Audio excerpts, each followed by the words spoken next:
Καλό καλοκαίρι, Νάνση. Όλο το νησί, ένα βότσαλο στα πόδια σου.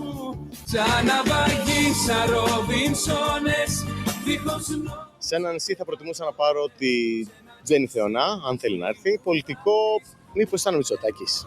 Τον βλέπω και στα μπάσκετ πρώτος, δηλαδή είναι σούπερ. Μιχάλης Λεβεντογιάννης, το γιατί είναι αυτονόητο. Τώρα με πολιτικό να ναυαγίσω, θα πω τον Κασελάκη. Έχει πλάκα σαν άνθρωπος, εγώ τον πάω. Τη Ζωή Κωνσταντοπούλου, γιατί φαίνεται πιο normal, ξέρω εγώ, την έχω δει στο TikTok. Του Βασάλο. Τέλεια. Καρύδες, ριζάκι, όλα τέλεια. Τον Κασελάκη. Γιατί τον Κασελάκη? Τον έχω στην καρδιά μας. Σε πολυτελές ξενοδοχείο θα πήγαινα με τον Κοντζά από το Masterchef για να πάω να φάμε. Για κάμπινγκ θα πήγαινα με τον Παπαγκαλιάτη, γιατί ξέρω εγώ είναι cool από το Μαέστρο.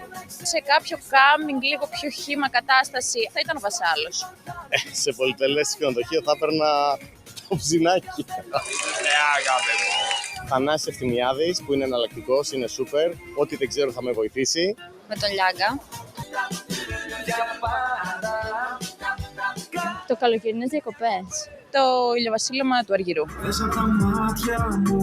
Όλα μοιάζουν καλοκαίρι, μέλισσες. Κι όλα μοιάζουν καλοκαίρι. Μαρίνα Σπανού προφανώς, ταξίδι. Είσαι ταξίδι χωρίς προορισμό. Παιδιά, μετά από αυτά που είδα, έχω πολύ εμπιστοσύνη στη νεολαία μας.